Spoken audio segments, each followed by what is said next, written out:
Alaaf, tieners van Limburg, hier ben ik weer. We gaan het hebben over het inschrijven. Vandaag is het inschrijven begonnen en kunt u zich melden via de website, maar vooral via het maken van een eigen vlog. Net zoals ik nu communiceer met u via een vlog, moet je ook van vloggen. Wat gaan we doen? Je maakt een eigen Facebookpagina aan met een artiestenpagina.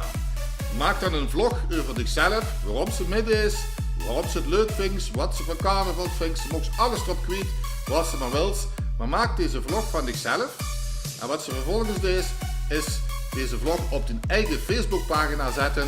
Tag het TVK daarna in dit bericht op Facebook en zorg ervoor dat andere mensen het originele bericht zoveel mogelijk gaan delen. Want daar kunnen ze nog wel eens heel veel voordeel van hebben. Maar niet alleen de 14 beste dingetjes gaan door naar de finale op 4 februari in Velden.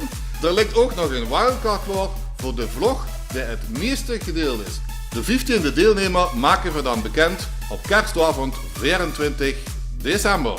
Voor meer informatie kijk in het reglement op de website www.tvklimburg.nl en volg ons op Facebook. Dus Tieners van Limburg, vanaf vandaag kunt je gewoon inschrijven via het TVK tot 20 november aanstaande. Ik zou zeggen, vlog ze en een